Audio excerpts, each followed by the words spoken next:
Not നിരോധിച്ചതുപോലെ ഒരു ദിവസം വോട്ടും നിരോധിക്കും. അതിനുള്ള ലക്ഷണമാണ് ഇപ്പം കണ്ടുകൊണ്ട് വരുന്നത്. വോട്ടർ പട്ടികയിലെ തിരിമറിയും മറ്റ് കാര്യമൊക്കെ ഉന്നയിച്ചുകൊണ്ട് കുറച്ച് ദിവസങ്ങളായി പല രീതിയിലുള്ള വാർത്താ സമ്മേളനം കാര്യങ്ങളൊക്കെ നടക്കുന്നുണ്ട്. ഇതൊന്നും ഇതുവരെ ഇലക്ഷൻ കമ്മീഷൻ അംഗീകരിച്ചിട്ടില്ല. അപ്പം ഇനി നമ്മൾ കരുതേണ്ടത് ഒരു സുപ്രഭാതത്തിൽ വോട്ടും നിരോധിക്കും. അതാണ് കണ്ടുവരുന്നത്. ലോകത്തെ ഏറ്റവും വലിയ ജനാധിപത്യ രാജ്യമാണ്. നമുക്ക് അഭിമാനം കൊണ്ട് നടക്കാനേ പറ്റൂ. ജനാധിപത്യമൊക്കെ അട്ടിമറിക്കപ്പെട്ട് കഴിഞ്ഞിരിക്കുന്നു. ജനാധിപത്യത്തിൽ ജനത്തിന് വില കിട്ടുന്നത് എപ്പോഴാണെന്നറിയാമോ? വോട്ട് ചെയ്യുന്നതിന് 5 മിനിറ്റ് മുമ്പ്. വോട്ട് ചെയ്തതിന് ശേഷം പിന്നെ അവനൊരു വിലയില്ല. അവന് പിന്നെ വോട്ട് ചെയ്ത് ആരാ അധികാരത്തിൽ വരുന്ന അവന് ഫൈൻ ഏർപ്പെടുത്തത്തേ ഉള്ളൂ.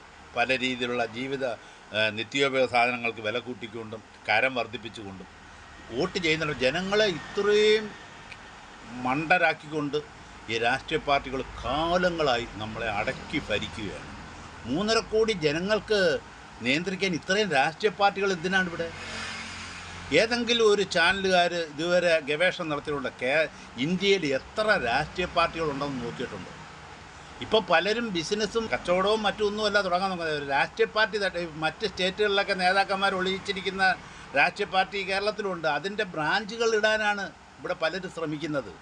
ഇപ്പം തന്നെ ഒരാൾ ഫോറസ്റ്റിൽ ജോലിയുള്ള ഒരാൾ റിട്ടയർഡ് ആയതിനു ശേഷം ഇന്ന് ഏതോ ഒരു പാർട്ടിയുടെ പേരും പറഞ്ഞ് ഇവിടെ നടന്ന് 85,000 രൂപ പിരിച്ച് 5,000 രൂപ പാർട്ടിക്കാർക്ക് കൊടുത്താൽ മതി. ആകെ 5 പേരാണുള്ളത്.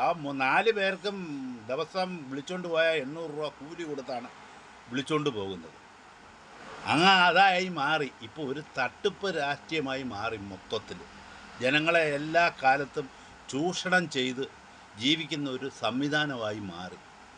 ഇപ്പോൾ ദാണ്ട ആഗോള അയ്യപ്പ സംഗമം ഇന്നങ്ങാണ്ട് പമ്പയിൽ സംഘടിപ്പിക്കുകയാണ്. ആദ്യം ശബരിമലയെ വന്നുകൊണ്ടിരുന്നത് കേരളത്തിൽ നിന്നൊരാണ്, പിന്നെ തമിഴ്നാടായി, ഇന്ത്യയിലെ മറ്റ് സ്റ്റേറ്റുകളിൽ നിന്നായി, പിന്നെ വിദേശികളായി.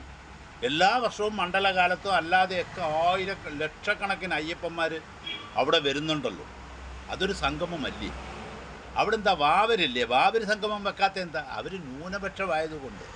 ഇതിൽ കോടിക്കണക്കിന് രൂപ ഇപ്പം വരുമാനം വരുന്നുണ്ട്. വരുമാനമുള്ളിടത്താണ് എല്ലാവരുടെയും ലക്ഷ്യവും കണ്ണും. ഇപ്പോൾ തുടർന്ന് പഞ്ചായത്ത് തിരഞ്ഞെടുപ്പ്, നിയമസഭാ തിരഞ്ഞെടുപ്പൊക്കെ വരികയാണ്.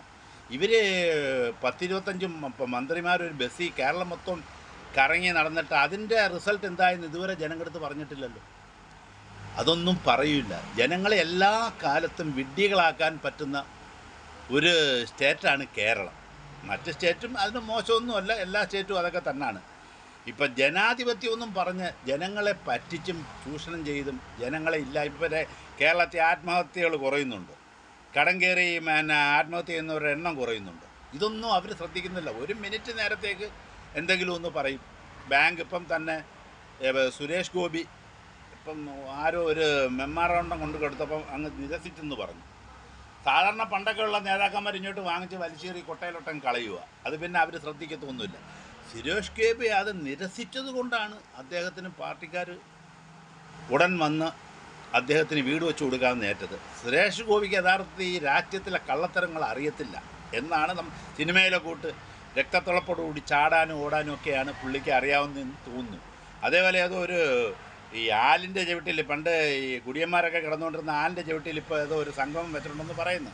തോട്ടിൻ്റെ കരയിലായാലും ആലിൻ്റെ ചവിട്ടിലായാലും ഇപ്പോൾ ഒരു സ്ത്രീ ഏതൊരു ബാങ്കിലിട്ട ഡെപ്പോസിറ്റ് വാങ്ങിച്ചു തരണമെന്നും പറഞ്ഞ് ചെന്നപ്പം പുള്ളി മറ്റ് ഡിയുടെ കാര്യമോ അവർക്ക് ജീവിതത്തിൽ കേട്ടിട്ടില്ലാത്ത കാര്യമൊക്കെയാണ് ആ സാധു പ്രായം ചെന്ന സ്ത്രീയോട് പറയുന്നത്.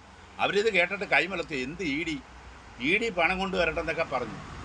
ഇത് കേട്ടുകൊണ്ട് കരവിന് ബാങ്കുകാർ ആ സഹതാപം കൊണ്ട് അവർക്ക് കുറച്ച് പണം കൊടുത്തതായിട്ട് ഇപ്പം കേൾക്കുന്നുണ്ട്. അതുപോലുള്ള നമുക്ക് ഒരിക്കലും മനസ്സിലാവാത്ത കാര്യങ്ങളാണ് രാഷ്ട്രീയക്കാർ എല്ലാവരും നമ്മളോട് ദവനം പ്രതി പറയുന്നത്, സാധാരണക്കാരോട് പറയുന്നത്. സാധാരണക്കാരുടെ വോട്ട് കൊണ്ടാണല്ലോ എല്ലാവരും ഇവിടെ ഓരോ കാലങ്ങളിലും പഞ്ചായത്ത് തിരഞ്ഞെടുപ്പായാലും പാർലമെൻറ്റ് തിരഞ്ഞെടുപ്പായാലും എല്ലാം നടക്കുന്നത്. ഞങ്ങളുടെ നാട്ടിൽ പഞ്ചായത്ത് തിരഞ്ഞെടുപ്പുണ്ട്. മെമ്പർ ഓഫ് പഞ്ചായത്ത് എന്നാണ് ഞങ്ങൾ പറയുന്നത്. പക്ഷെ അവർ മെമ്പർ ഓഫ് പാർലമെൻറ്റാണെന്നും പറഞ്ഞ് മസിൽ പിടിച്ച് കിടക്കുന്ന ഒരുപാട് മെമ്പർമാർ ഞങ്ങളുടെ നാട്ടിലുണ്ട്. എന്നാൽ സാധാരണ ആളുകളുമായിട്ട് ഇടപെടുന്നവരുണ്ട്. അതൊക്കെ ഇനി പഞ്ചായത്ത് തിരഞ്ഞെടുപ്പ് വരുമല്ലോ, അന്നേരം നമുക്ക് എന്താണെന്ന് വെച്ചാൽ കാണാം. എന്നോ വിചാരിച്ചുകൊണ്ട് ഇപ്പം ഞാനിത് പറഞ്ഞത് ഈ ഓരോരോ ജനാധിപത്യത്തെ കശാപ്പ് ചെയ്യുന്ന ഓരോരോ പ്രവണതകൾ നിത്യം വരുന്നത് കൊണ്ടാണ്. Good bye.